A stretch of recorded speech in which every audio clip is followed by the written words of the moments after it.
طه آیت نمبر 120.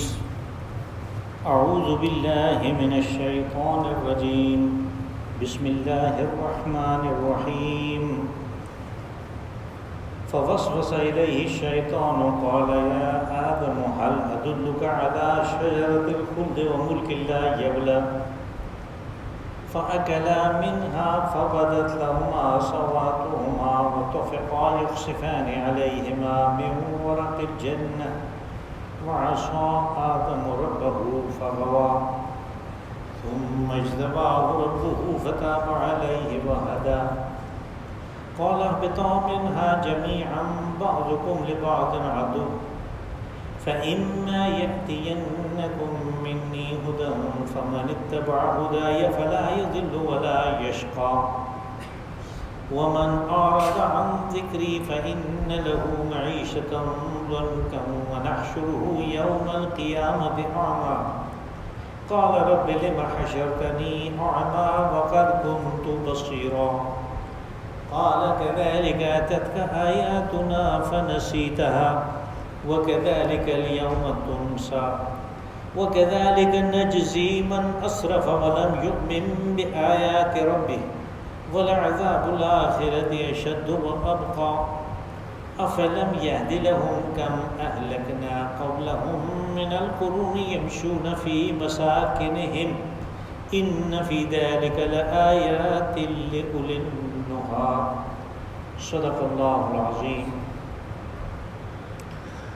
فوسوس الیہ الشیطان قال یا آدم هل ادلک علی شجرۃ الخلد وملک لا یبلی.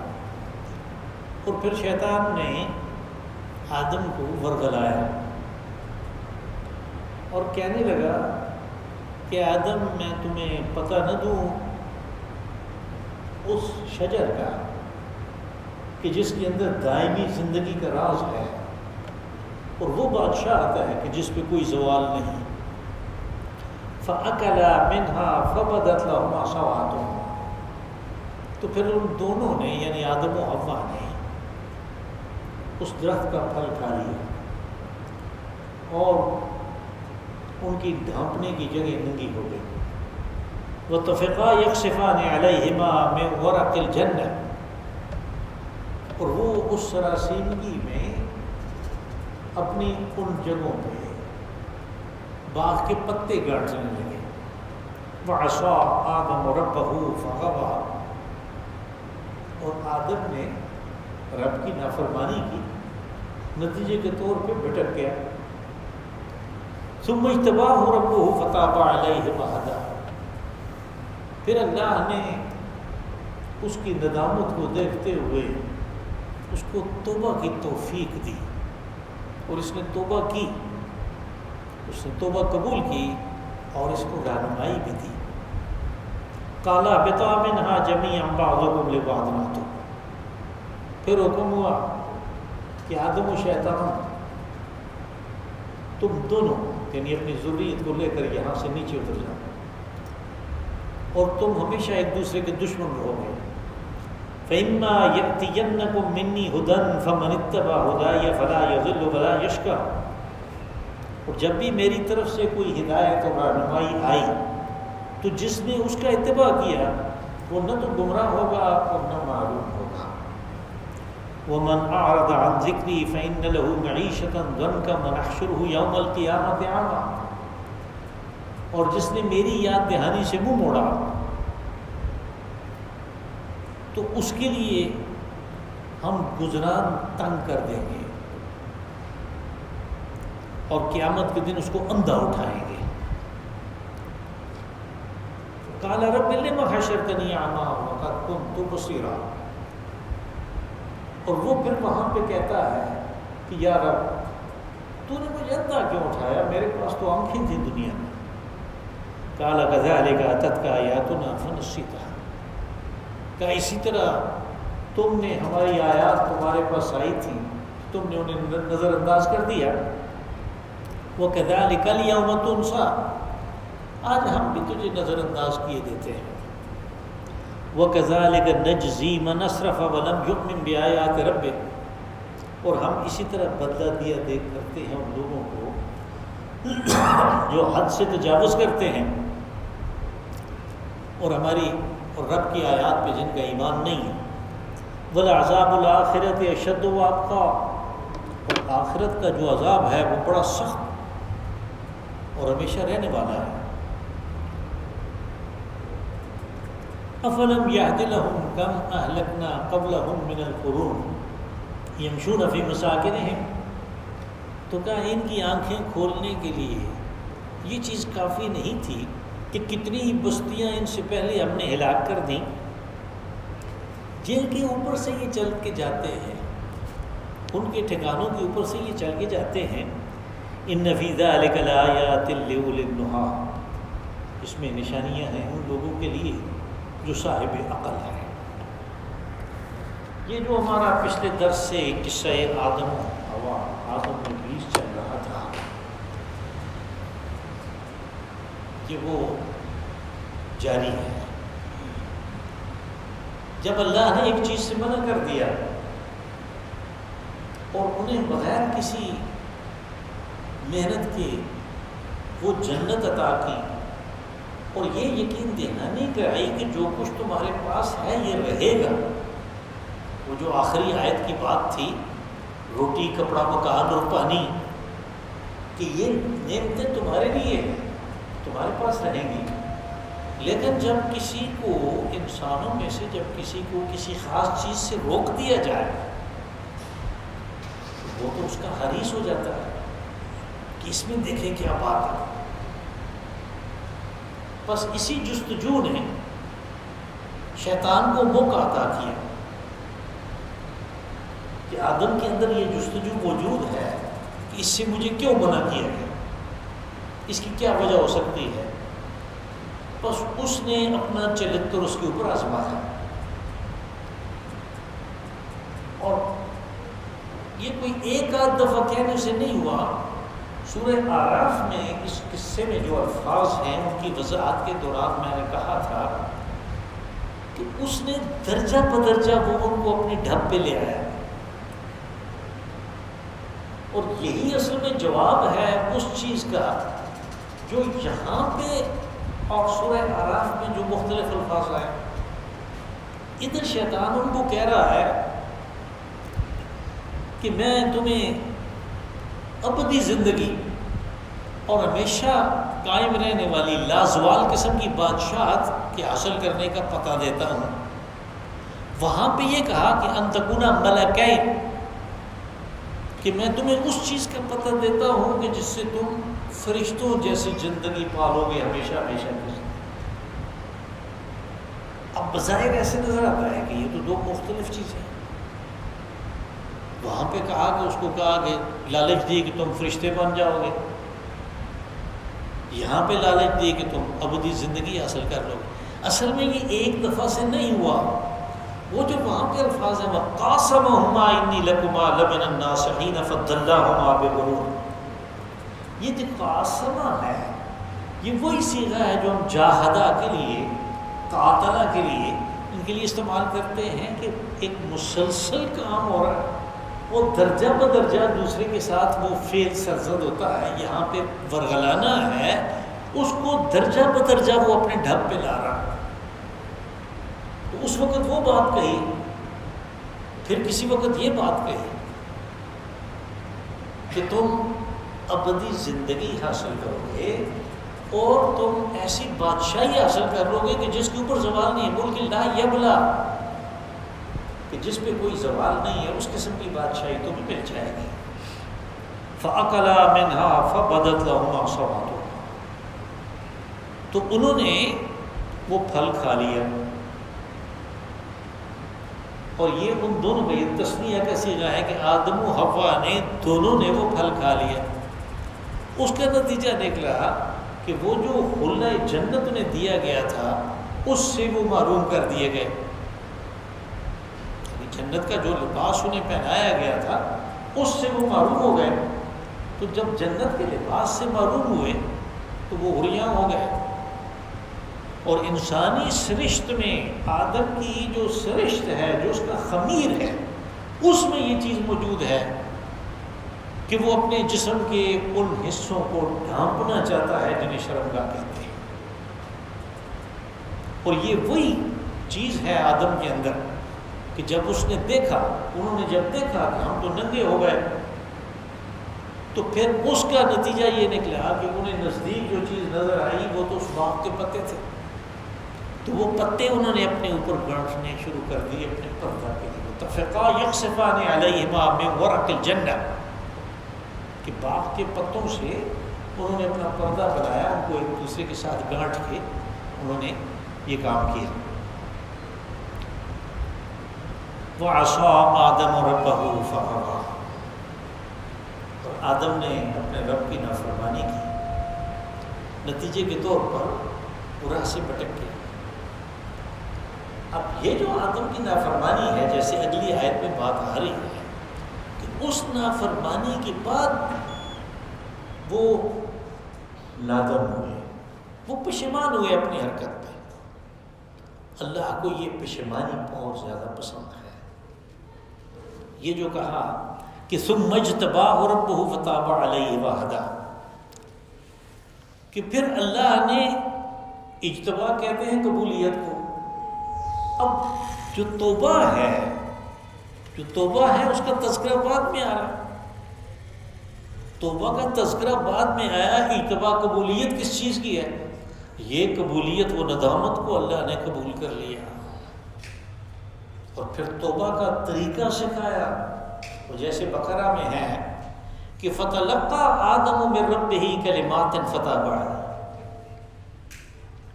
کہ پھر اللہ نے آدم کو توبہ کی توفیق دی. اجتباء سے یہ مراد ہے. پھر ان کی ندامت کو قبول کیا اور اپنی طرف سے انہیں وہ کلمات عطا کیے کہ جن کے ذریعے سے اسے توبہ کرنی. اس لیے کہ آدم کو تو پتہ نہیں ہے، وہ تو صرف نادم ہے. اس کے اندر تو ایک جذبہ ہے، اس کے اندر ایک احساس ہے. اس احساس کو قبول کیا اللہ نے اور اس کو اپنے پاس سے کلمات سکھائے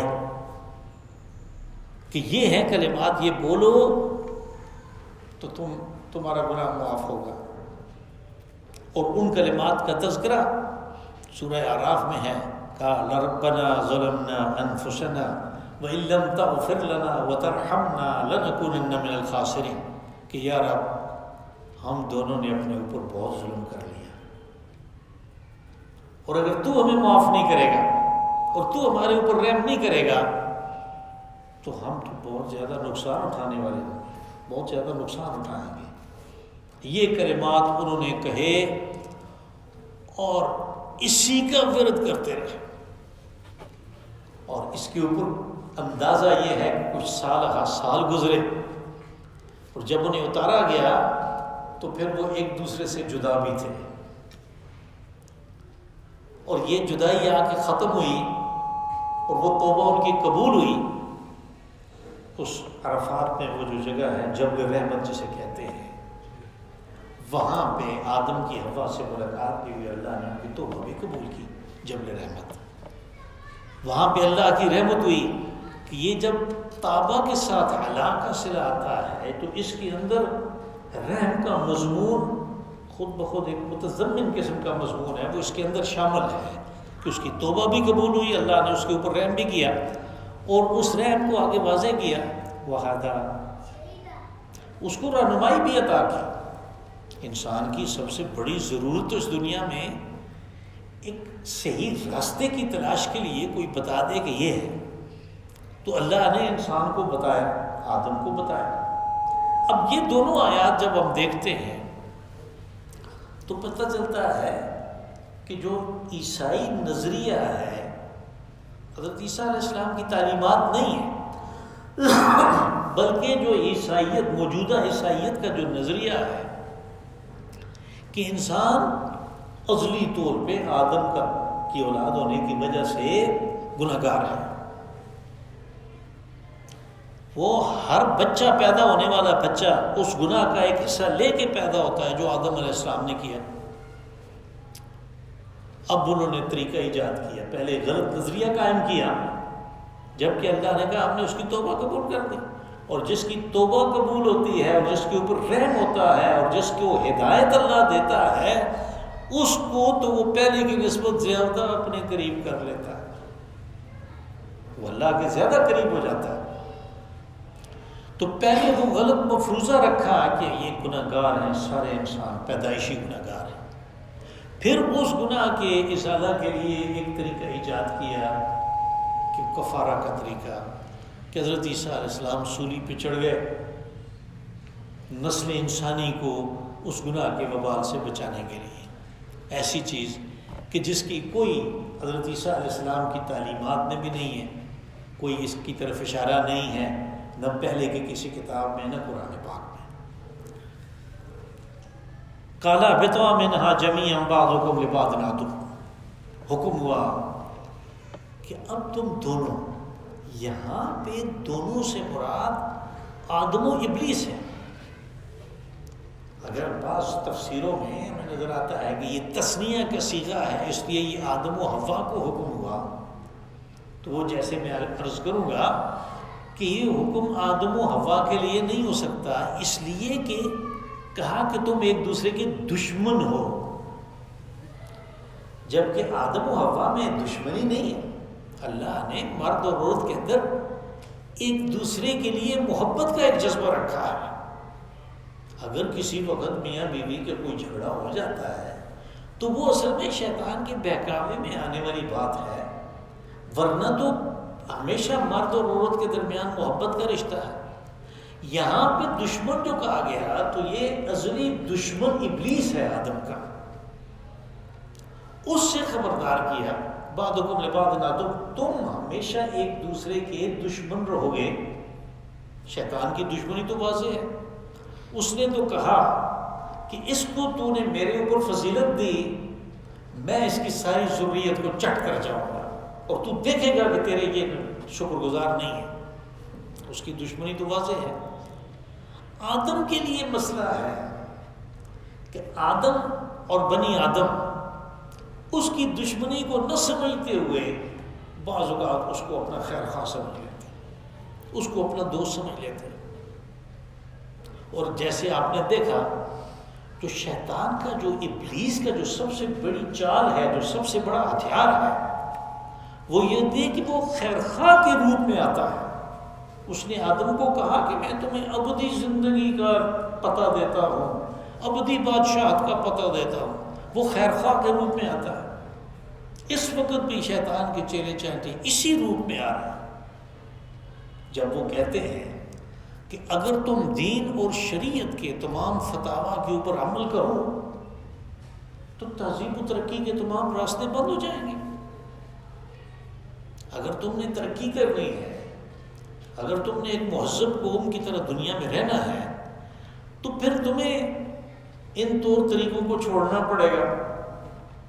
شیطان کا بہکاوا جو تھا آدم علیہ السلام کے لیے اور ان شیطان کے چیلے چانٹوں کا جو بہکاوا ہے، اس میں کیا فرق ہے؟ اس میں کوئی نہیں ہے، کوئی فرق نہیں ہے۔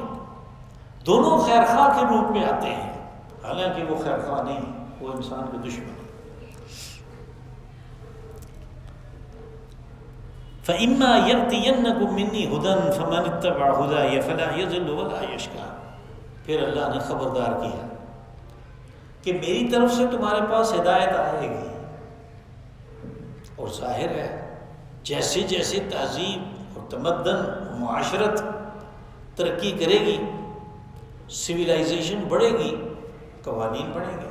اب پہلے ایسے تھا کہ انسان انفرادی زندگی گزار رہے تھے، پھر تھوڑی سی اور آبادی ہوئی تو وہ ہر قبیلہ، ہر امہ جو ہے اپنی اپنی ایک غار میں رہ رہا تھا، اس کے لیے انہوں نے کوئی قانون اپنے لیے بنا لیے تھے۔ پھر جب تھوڑی آبادیاں ہوئیں تو لوگوں نے شہر آباد کیے تو بہت سارے خاندان مل کے رہنے لگے۔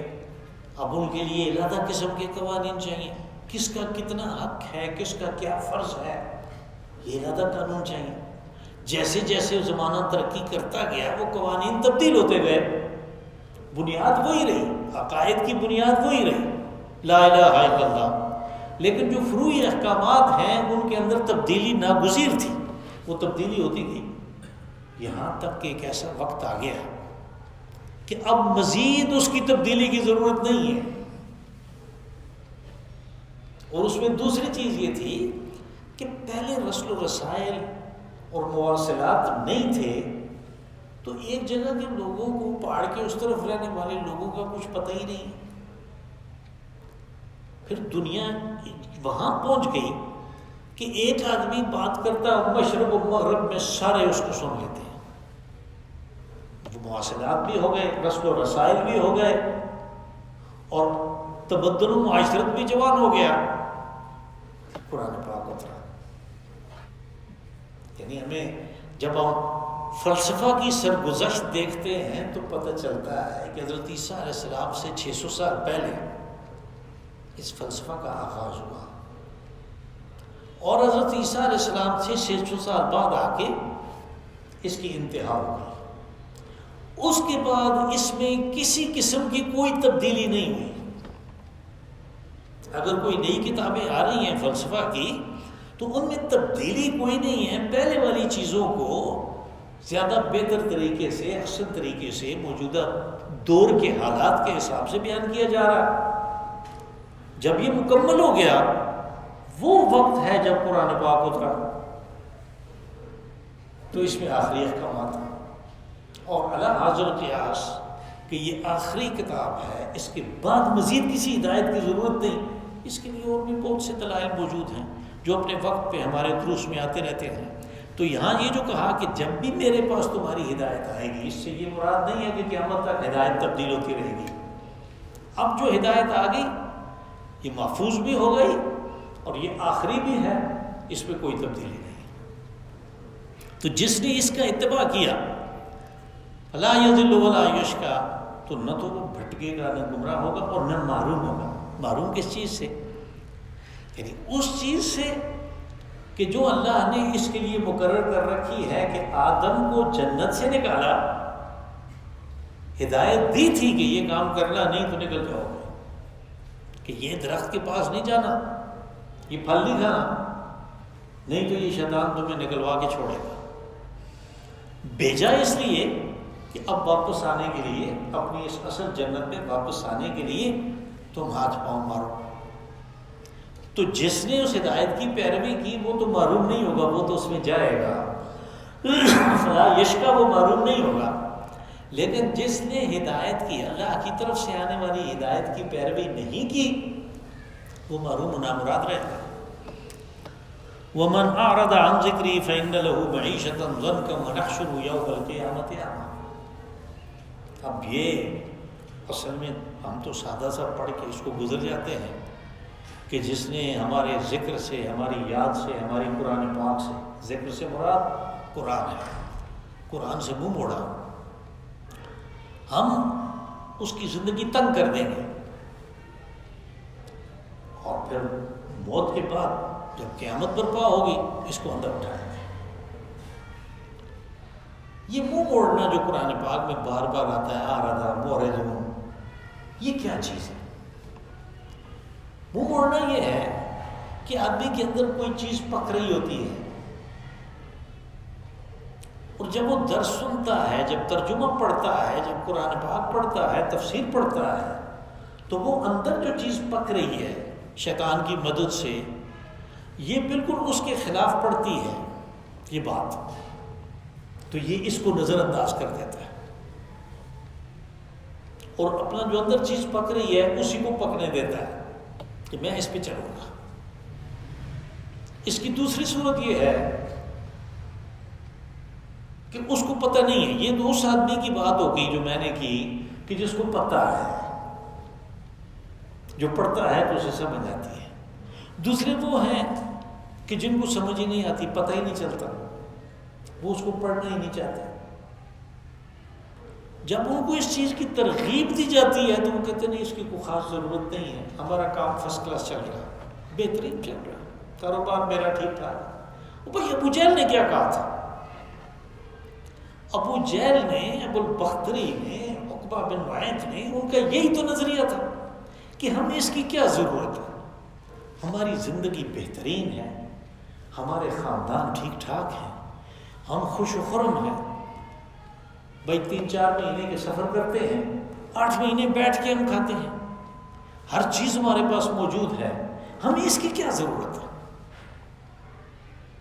آج بھی اگر کوئی یہ کہے تو اصل میں اس کے اندر ابو جہل کی روح تڑپ رہی ہے کہ جو کہتا ہے مجھے اس کی ضرورت نہیں ہے، اس کے اندر ابو جہل کی روح تڑپ رہی ہے، ابو البختری کی روح تڑپ رہی ہے کہ وہ بھی یہی کہتے تھے کہ ہمیں اس کی ضرورت نہیں ہے، اس لیے کہ وہ کھاتے پیتے لوگ تھے، روسا تھے، اپنے خاندان کے بڑے تھے، قبیلے کے بڑے تھے، ان کی بات لوگ سنتے تھے، ان کو مانتے تھے۔ لیکن اس وقت بھی ان کے لیے بھی اللہ نے سزائیں جو رکھی ہوئی تھیں ان کا تذکرہ کیا اس کتاب میں تاکہ آنے والے سمجھیں۔ یعنی جب اس کا ابو جہل کے بڑے بھائی کا تذکرہ کیا جو سب سے زیادہ مالدار تھا، اور وہ تھا خالد بن ولید کا باپ ولید بن مغیرہ، جب اس کا تذکرہ کیا کہ اپنے اس مال و دولت کی وجہ سے وہ قرآن پاک کے سامنے اکڑتا ہے، اس کو سننا نہیں چاہتا، وہ کہتا ہے مجھے اس کی ضرورت نہیں ہے، تو اللہ نے کہا کہ سأرهقه صعودا، میں لوگوں کو سیدھا دوزخ میں ڈالوں گا، اس کو الٹا کر کے ڈالوں گا۔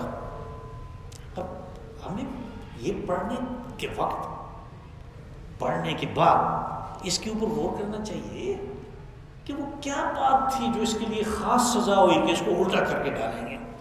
جب ہم غور کریں گے تو سمجھ آئے گی کہ وہ یہ بات تھی وَمَنْ أَعْرَضَ عَنْ ذِكْرِي، اس نے منہ موڑا، قرآن پاک سے منہ موڑا، کہا اس کی مجھے ضرورت نہیں ہے۔ وَمَنْ أَعْرَضَ عَنْ ذِكْرِي فَإِنَّ لَهُ مَعِيشَةً ضَنْكًا، کہا اس کی دنیا کی زندگی ہم تنگ کر دیں گے۔ اب یہ جو تنگی ہے اس کا مال و دولت سے تعلق نہیں ہے، بہت سے مال و دولت والے ہیں کہ جو اندر جو اضطراب ہے، جو بے چینی ہے، جو بے سکونی ہے، وہ اپنے اس مال و دولت کے ساتھ، اپنی اس اولاد، کامیاب اولاد کے ساتھ، ہر چیز کے ساتھ موجود رہتی ہے۔ یہ ایک عذاب کی شکل ہے، یہ ایک باقاعدہ عذاب ہے۔ اور جب مر گیا، قیامت برپا ہوئی تو کہا ہم اس کو بندہ اٹھائیں گے، وَنَحْشُرُ يَوْمَ الْقِيَامَةِ أَعْمَى، تو وہ حیران، وہ پوچھتا پھرے گا کہ یہ میرے ساتھ کیا ہوا، لِمَ حَشَرْتَنِي أَعْمَى وَقَدْ كُنْتُ بَصِيرًا، کہ میری تو آنکھیں تھیں، میں تو دیکھتا تھا، مجھے کس لیے اندھا کر کے اٹھایا؟ تو اس کو جواب دیا جائے گا، وہ بھی وہی جواب ہے، قَالَ كَذَلِكَ أَتَتْكَ آيَاتُنَا فَنَسِيتَهَا، کہا کہ یوں ہی ہوتا ہے، میری آیات تمہارے پاس آئیں اور تو نے انہیں نظر انداز کر دیا۔ نسی، ینسا، یہ اصل میں تو بھولنے کے لیے استعمال ہوتا ہے، لیکن بھولنا ایک اور پہلو سے ہے کہ جو چیز قرآن پاک بیان کرتا ہے وہ دین فطرت ہے، یہ اس کے اندر موجود ہے، اس نے بلا دیا۔ بس ہم اس کا مفہوم نظر انداز کر لیتے ہیں کہ تیرے پاس میری آیات آئیں، تو نے انہیں نظر انداز کر دیا۔ فَنَسِيتَهَا وَكَذَلِكَ الْيَوْمَ تُنْسَىٰ، تو جیسے تو نے ہماری آیات کو نظر انداز کیا، اس طرح ہم تیری فریاد اور شور و غوغا جو ہے اس کو نظر انداز کیے دیتے ہیں۔ شور کرتے رہو، کہتے رہو میری تو آنکھیں تھیں، مجھے کیوں اندھا اٹھایا ہے۔ وَهُمْ يَسْتَرِخُونَ فِيهَا رَبَّنَا أَخْرِجْنَا نَعْمَلْ صَالِحًا غَيْرَ الَّذِي كُنَّا نَعْمَلُ، وہاں پہ وہ شور کریں گے کہ یا رب ہمیں واپس بھیج، ہم بڑے اچھے کام کر کے آئیں گے۔ کوئی ان کی سنوائی کرنے والا، کوئی سننے والا ان باتوں کا نہیں ہوگا۔ وَكَذَلِكَ نَجْزِي مَنْ أَسْرَفَ وَلَمْ يُؤْمِنْ بِآيَاتِ رَبِّهِ، اور کہا کہ پھر اور اسی طرح ہوتا ہے کہ جو حد سے تجاوز کرتے ہیں، اسراف کہتے ہیں حد سے تجاوز کرنے کو۔ اب حدود وہ ہیں جو اللہ نے متعین کی ہیں، ہم تو اسراف کو ایک تھوڑے سے مفہوم میں لیتے ہیں کہ پیسے زیادہ خرچ کر دیے، کھانا جتنا کھانا تھا اس سے زیادہ لے لیا اور پھر اس کو ضائع کر دیا، وغیرہ وغیرہ، یہ اسراف ہے، واقعی یہ اسراف ہے۔ لیکن قرآن پاک میں اسراف باقی جو اخلاقیات ہیں اخلاقیات کی جو حدود اللہ نے مقرر کی ہیں ان حدود کو پھلانگنے کو بھی اسراف کہتے ہیں۔ تو یہاں وہ اس چھوٹے اسراف کے علاوہ باقی بھی سارے جو ہیں جو اللہ کی مقرر کردہ حدود کو اس نے لانگا، ان کے بارے میں ہے کہ جو بھی اسراف یعنی حد سے تجاوز کرے گا، جو مقررہ حدود کو پھلانگے گا اور ہماری آیات کے اوپر ایمان نہیں رکھے گا۔ آیات کے اوپر ایمان اس لیے ضروری ہے کہ وہی تو متعین کرتی ہیں کہ حدود ہیں کیا جن کو پھلانگنا نہیں ہے، ان حدود کو بالکل سامنے رکھنا ہے۔ کہا اس کا ہماری آیات کے اوپر ایمان نہیں ہے، نتیجے کے طور پر وہ ان کی پرواہ نہیں کرتا اور وہ مقررہ حدود سے آگے نکل جاتا ہے، اسراف کرتا ہے، تو اس کے ساتھ جو عذاب ہوگا وہ اس کو یاد رکھنا چاہیے کہ وہ اشد اور ابقا ہے، یعنی وہ عذاب بہت سخت بھی ہے اور وہ مسلسل ساتھ چمٹا ہوا، ہمیشہ رہنے والا، باقی رہنے والا، ابقا باقی رہنے والا۔ تو آدمی بعض اوقات اس کی جو نفسیات ہے اس کے پہلو سے اگر غور کریں تو ایسے ہے کہ وہ سمجھتا ہے کہ کیا ہوا تھوڑی دیر کے لیے، اس لیے بار بار یہ کہنا پڑتا ہے تم فیہا خالدون، اس میں ہمیشہ رہیں گے۔ اشد و ابقا کہ وہ سخت تو ہو گئی، اس کی سختی کا بیان جو ہے وہ ہمیں احادیث رسول صلی اللہ علیہ وسلم میں ملتا ہے کہ کیسے کیسے وہاں پہ عذاب ہوں گے، اور پھر آپ نے واضح کیا کہ یہ نہیں ہے کہ یہ ایک انتہا ہے جو بیان کر دیا گیا، نہیں، اور بھی اللہ کے وہ جو خزانے ہیں عذاب دینے کے، وہ وہاں پہ ان کا منہ کھول دیا جائے گا اور وہ ہمیشہ کے لیے ہے۔ افلم یہد لہم کم اہلکنا قبلہم من القرون یمشون فی مساکنہم، اب انسان کی توجہ دلائی کہ اس کے سامنے تاریخ انسانی ہوتی ہے، اس تاریخ سے اس کو سبق حاصل کرنا چاہیے، لیکن انسان کی سب سے بڑی ٹریجڈی یہ ہے کہ یہ تاریخ سے سبق حاصل نہیں کرتا، یہ اپنے ساتھ سب کچھ کرنا چاہتا ہے۔ بس مکہ والوں کی اور ہماری توجہ دلائی کہ کیا افلم یہد لہم، لفظی ترجمہ تو یہ ہوگا کہ کیا یہ ان کی ہدایت کے لیے، ان کی رہنمائی کے لیے یہ چیز کافی نہیں ہے، لیکن جب اس طرح یہ استعمال ہوتا ہے تو اس سے مراد کیا آنکھیں کھولنے کے لیے یہ چیز کافی نہیں کہ کتنی بستیاں ہم نے پہلے ہلاک کی، یمشون فی مساکنہم، یہ ان بستیوں کے اندر سے چلتے پھرتے ہیں، یعنی مکہ والے جب تجارتی قافلے لے کے شام کو جاتے تھے تو قوم سمود کی بستیوں کے اوپر ان کا گزر ہوتا تھا، اور آپ اگر اس طرف سے جائیں، ان پرانے راستوں پہ جائیں تو وہ سامنے نظر آتے ہیں، وہ پہاڑ جن کے اندر وہ محلات بنے ہوئے ہیں، انہوں نے تراش تراش کے ان سنگلاخ چٹانوں میں وہ محلات بنائے۔ تو انسان کا یعنی اور ان کو پتہ تھا کہ یہ عرب تھے، یہ ہماری گزری ہوئی قوموں میں سے ایک قوم ہے، قوم سمود، اور ان کے ساتھ یہ معاملہ ہوا کہ وہ مساکن، وہ محلات، وہ بستیاں، وہ شہر ادھر ہی ہیں، ان کا نام و نشان نہیں ہے۔ تو ان کو غور کر کے سبق حاصل کرنا چاہیے کہ بھئی ان کے ساتھ کیا ہوا، ہمارے ساتھ بھی یہ نہیں ہونا چاہیے، ہماری نسلیں باقی رہنی چاہیے۔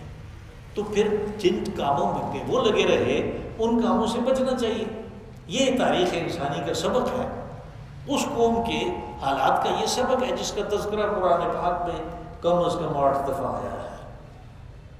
کذبت ثمود بالنذر، کہ ہم نے آگاہی بھیجی اور سمود نے اس کو جھٹلا دیا، اور پھر حضرت صالح علیہ السلام نے کیا کیا اور ان کا جو رد عمل تھا وہ کیا تھا، وہ بیان کر کے کہا کہ ہم نے ان کے اوپر عذاب بھیجا اور وہ ادھر ہی ختم ہو گئے، سارے کے سارے بستیاں باقی رہ گئی تاکہ آنے والی نسلیں ان کو دیکھ سکیں۔ تو اس کی طرف اشارہ کیا کہ ان کی آنکھیں کھولنے کے لیے یہ کافی نہیں ہے کہ کتنی بستیاں ہم نے ہلاک کر دی اور یہ ان کے اندر سے چل کے جاتے ہیں۔ ان فی ذلک لآیات لأولی النہی، جو صاحب عقل ہیں ان کے لیے اس کے اندر بڑی نشانیاں ہیں۔ اللہم صلی وسلم وبارک وانعم علی عبدک ورسولک نبی